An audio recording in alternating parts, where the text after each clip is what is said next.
Good evening, all. Laverne from Restoring Life Restoration Center. Tonight, I want to thank all of you who's going to get on and share with me on this evening.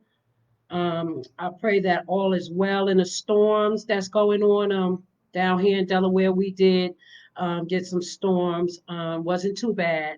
I pray that all are being safe with the COVID and wearing your mask. So tonight, once again, I'm just going to come to you for a few minutes to discuss abuse.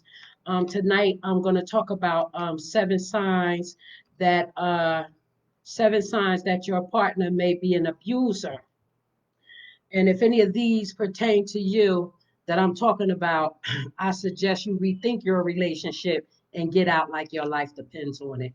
So when I talk about these seven signs, I was these seven signs. Question number one, where you been? Answer, work. Question number two, why are you late? Answer, I'm not late. This is the same time I get home every day. Question number three, why you didn't answer your phone? It was in my pocketbook.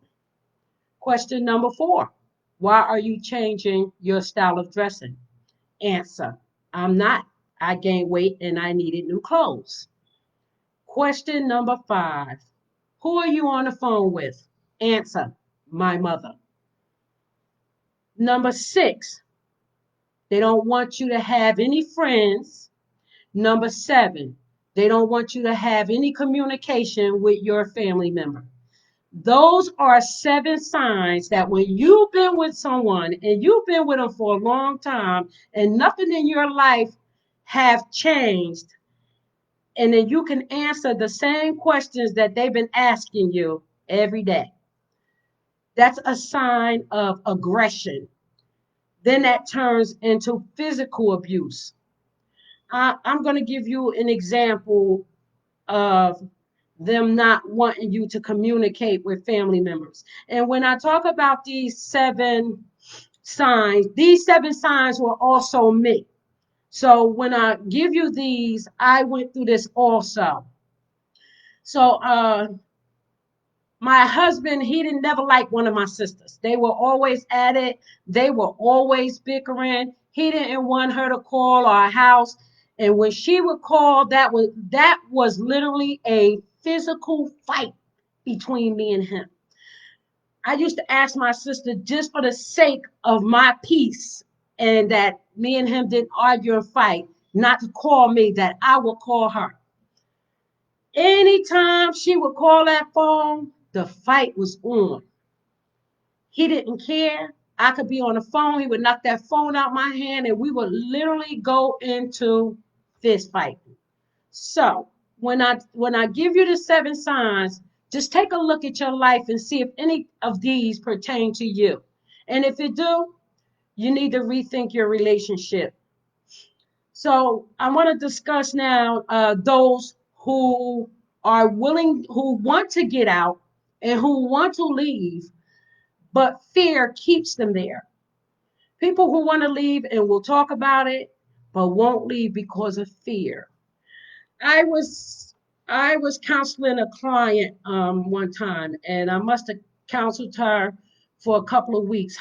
It was a mother, and her son was abusing her, literally by just finding ways to use her credit cards. He would threaten her. No matter how many times the cops would come, they wouldn't lock him up. Even when she said that he threatened her, I continued to talk to her. I gave her my story, what happened to me. I gave her options on how to get out. I was willing, me and my staff was willing to help her get out. We was willing to give her resources. And all she could talk about is, well, I have a lease on this apartment and I can't leave because if I leave, then I'm going to have to pay, back rent for leaving before my lease was up. I told her, your life is more important than that lease. And sometimes we have to give up something in order to get peace in our life. And for months, I was talking to her, and it was the story. Every time I talked to her, she was going into financial debt behind her son. It was just like a never-ending story. No matter how much I talked to her, no matter how much I tried to encourage her with my story and try to help her out, it became uh, it became like a heaviness on me, because you can talk to people and you can talk to people and they only gonna leave when they had enough. And only she knew when she had enough. So my words to people is only you know when you've had enough. And when you have the avenues and when God is putting somebody there to help you out and to help you through this, get out. Get out. Take the advice. Allow people to help you. Stop letting fear. See, it is fear that keeps people from leaving. And there's a scripture in the Bible that says, fear and faith does not work. And faith without works is dead. So if you're fearful, then you don't have enough faith to stand and say that I'm going to trust that God is going to help me through this. He sent this person with a story similar to mine to help me get out, but I won't take that open door. Sometimes God can continue to open a door for you. He keep giving you a door, and then we want to blame God for what we go through. No, because God said, I don't put no more on you than you can bear. So when the door open, get out. God, he sent several open doors for me, and I never got out. But when he sent that last open door, I got out. So you got to recognize that when the doors open, get out. You may have to take a loss, but it's material things. You will get it back double fold. So you do have people out here will talk about it. Some people will talk about it, discuss ways on how to get out. We were willing to help her here at Restoring Life Restoration Center, pack her stuff up and get out. We were going to go help her get out. But she continued to have excuse after excuse after excuse. And sometimes when you keep putting your best foot forward to help people and they don't, and you start to see that they don't want to be helped, then you got to let go and let God. Because God, again, I said, God is not going to put any more on you than you can bear. And he's not going to put any more on that person that he sent to help you than they can bear. You can't wear the problems of other people. You can try to help them. And again, they have to want to be helped. So if they don't want to be helped, sometimes it just becomes null and void to you to try to help them. I'm gonna give you an example of one time I was babysitting for my sister, and I seen my life flash in front of my eyes. Literally, I was in my husband had me in a chokehold where I could not breathe. My sister asked me to babysit for her one day, and this was the sister that my husband never got along with.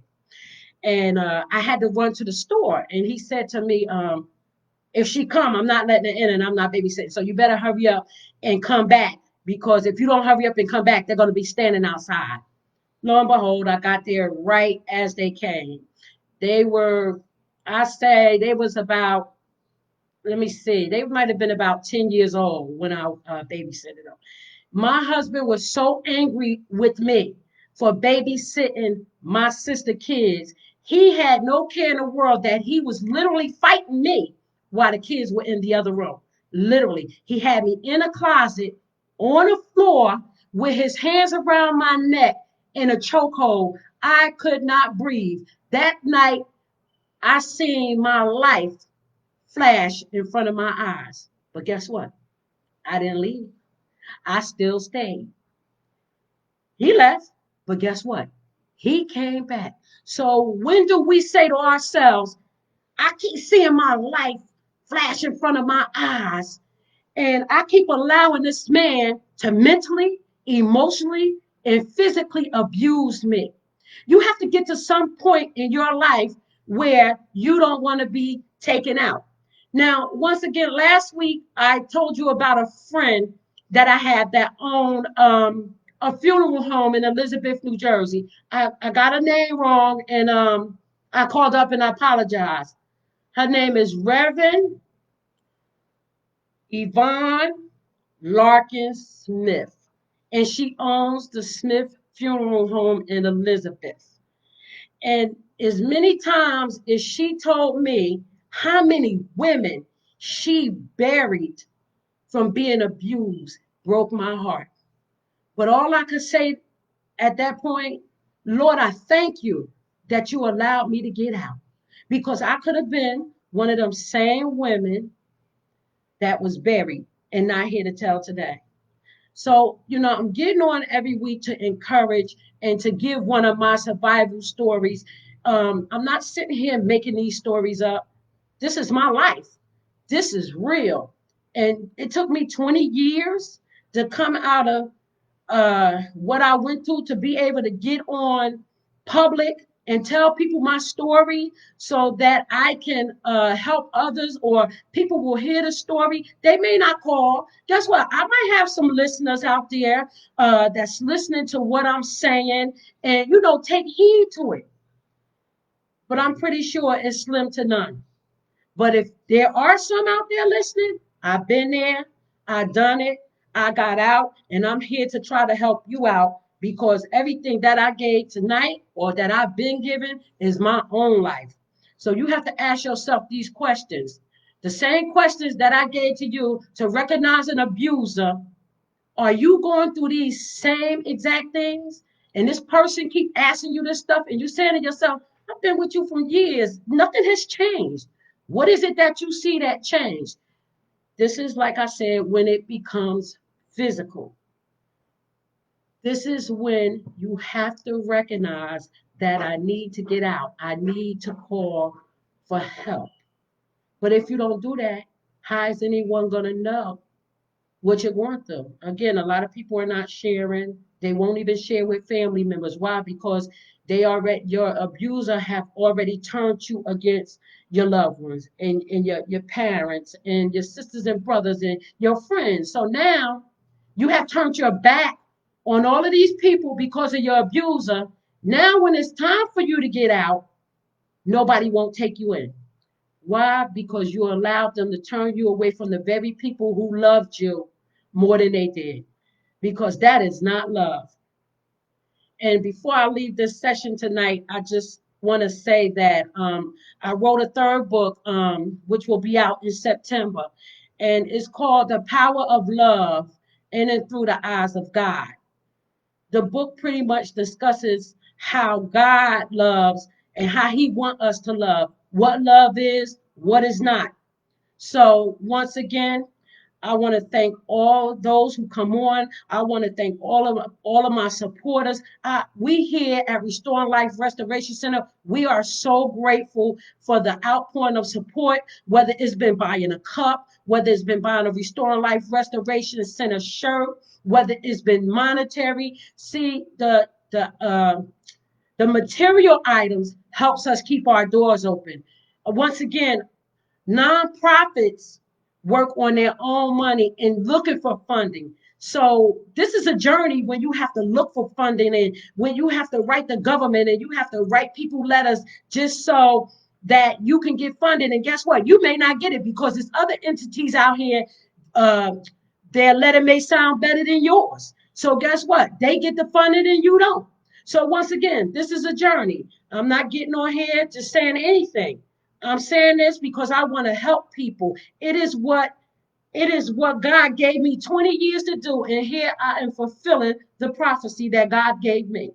So once again, I want to thank everyone for coming on. I want you all to stay safe. I want you to continue to post. I want you to continue to support. Once again, watch God. Keep following me and watch what God do in the midst of this pandemic. So I thank you once again, and I want you all to have a blessed evening. Have a nice evening.